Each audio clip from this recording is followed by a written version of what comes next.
Louise。Beanford 夫人说：“茶凉了，你最好叫人换热的来。” Susan Beanford 夫人是个精力充沛的老太太，但她一生中大部分的时间都跟别人说她身体不舒服、生病了。Clovis Sangrail 曾经大不敬地说，她得的病是几十年前参加 Victoria 女王登基加冕典礼时受的风寒，从那时起就再也没好过。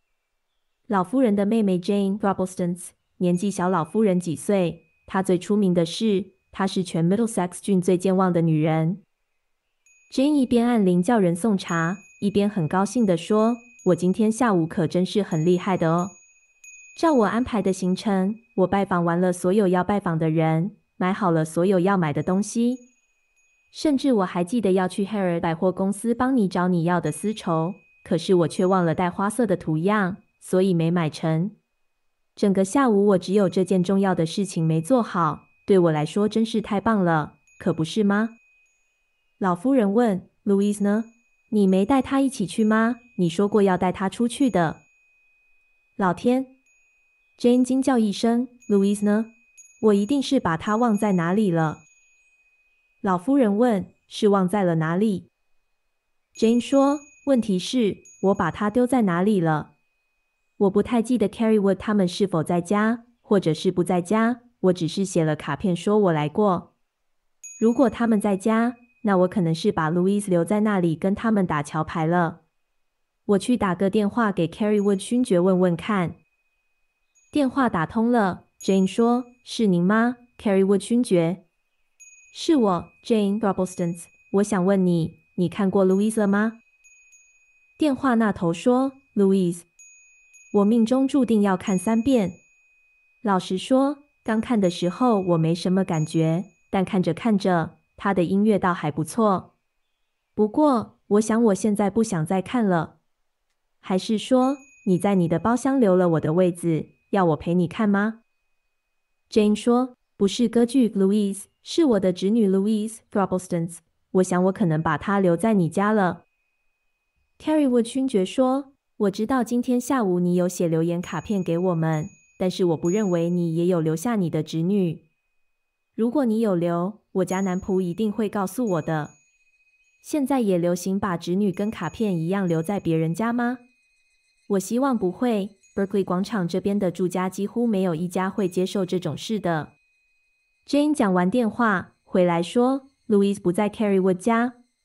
喝了口茶，她说：“现在我想起来了，也许我把她忘在 Selfridge 百货公司的丝绸专柜那里了。我可能要她坐在那里等我，因为我要拿布料去光线好一点的地方仔细比对一下。结果我发现忘了带你要的花色图样，所以就直接走了，把她给忘了。这样的话，她应该还留在那里。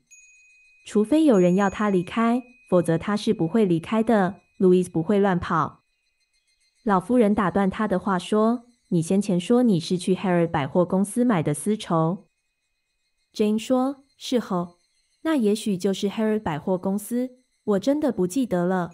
不过那里每个人都好亲切，好体贴，好真诚，不可能有谁会从那里把 Louise 拐走的。”老夫人说：“我想可能还是你把 Louise 带走了，让她和一群陌生人在一起。我可不喜欢这种说法，万一有不怀好意的人跟她搭讪怎么办？” Jane 说：“不可能 ，Louise 不太跟别人聊天，我还没发现有哪个话题能跟她聊的。她只会说，你觉得呢？我敢说你是对的。她对法国的 Ribbon 内阁垮台居然一点意见都没有，我真的觉得很可笑。亏她妈妈还常常去 Paris 呢。这面包切的也太薄了，还没到嘴边就断了，逼得人非得在半空中赶忙去咬不可，活像鳟鱼跃出水面捕食浮游一样，让人感觉像个笨蛋。”老太太说：“我很惊讶，你把侄女搞丢了，却还能坐在这里喝茶。” Jane 说：“你说的好像是我在教堂墓地把她搞丢了似的，而不是把她留在暂时想不起来的地方。我有把握很快就会想起来我到底是把她留在哪里了。”老夫人说：“你没去什么神圣的地方吧？如果你让她在 Westminster 大教堂或者Eton 广场的 St. Peter 教堂闲逛，而又不能给出任何令人满意的理由，他就会被依据猫抓老鼠法被抓起来，送到 Reginald McKenna 内政大臣那里去。Jane 说：“那会非常间接。”他拿起一片面包，才正要吃，停住了手，说：“我们不认识 McKenna 家的人，如果还要打电话给他们家哪个没有同情心的私人秘书，跟他解释 Louise 的情况，要求他们赶快把他送回家吃晚饭，那就太麻烦了。不过好在我没有去任何神圣的地方，倒是我碰到 Salvation Army 的游行队伍，跟他们走了一段路，还蛮好玩的。他们跟我在80年代第一次看到他们的样子完全不同了。那个时候，他们浑身脏兮兮的，穿得破破烂烂，笑眯眯的与世无争的样子。而现在，他们从头到脚干干净净的，打扮时髦华丽，五颜六色的，就像虔诚的一整片天竺葵花坛。前几天，我跟 Laura Cataway 一起在 Dover 街地铁站搭电梯，他提到 Salvation Army， 说他们做了很多贡献，如果没有他们，那对社会是很大的损失。我说，如果没有他们 ，Granville Barker 肯定也会创作出和他们一模一样的东西。在地铁电梯里大声说这些话，听起来就像是心灵鸡汤。老夫人说：“我觉得你该回到主题了，想办法在 Louise 这件事上面做点什么才是。” Jane 说：“有啊，我有在想，我拜访 Ada Spelvexit 的时候，她有没有和我在一起？我在那里还蛮开心的。Ada 还是跟往常一样，明明知道我讨厌 Koryatowski 那个可恶的女人，硬是要跟我聊她的事。Ada 说她要搬去 Lower Seymour 街了。我说可不，她在那里待的也够久的了。我说完过了大约3分钟 ，Ada 才聊我在说什么，然后她就生气了。当然，我不可能把 Louise 留在那里。老夫人说，都怪你想不起来到底把她留在了哪里，光是一个地方一个地方的排除有什么用？到目前为止，我们只知道她不在 Carrywood 家，也不在 Ada Spelvexit 家，也不在 Westminster 大教堂。Jane 却充满希望，她说，至少现在搜索的范围有稍微缩小了。我想，我去莫内家的时候，她一定和我在一起。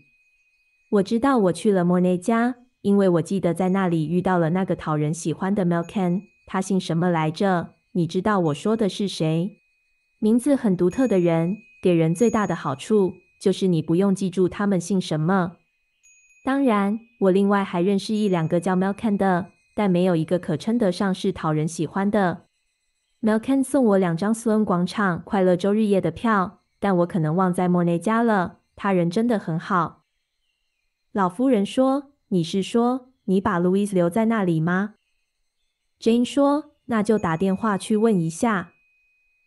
”Robert， 这个时候，他们家的仆人 Robert 刚好走过来，准备收拾桌子。Jane 跟他说：“等等再收拾桌子，你先打个电话到 Regent 街莫内家，问一下，我今天下午有没有把2张戏院门票和一个侄女落在他们店里。” Robert 问 ：“Madam， 是侄女吗？” Jane 说：“当然 ，Louise 小姐没跟我一起回家，我不记得把她忘在哪里了。” Robert 说 ：“Madam， Louise 小姐一整个下午都在楼上读书给头痛的二厨娘听。我5点1刻才给 Louise 小姐送过茶 ，Madam。” Jane 说：“对哦，我真笨。我想起来了，我要她读 The Fairy Queen 给可怜的 Emma 听，好让她入睡。我每次头痛都会找人给我读 The Fairy Queen， 通常都能让我入睡。不过这次好像没效，但也不能说 Louise 她读得不好。我想 Louise 读了1小时以后 ，Emma 宁愿自己一个人忍受头痛。但是 Louise 当然是不会停的，除非有人叫她不要读了。就这样 ，Robert， 你打电话给莫内家，问问我2张戏院门票是不是在他们那里。”最后 ，Jane 跟老夫人说 ：“Susan， 只有你的丝绸，似乎是我今天下午唯一忘记的事情。这对我来说真是太棒了。”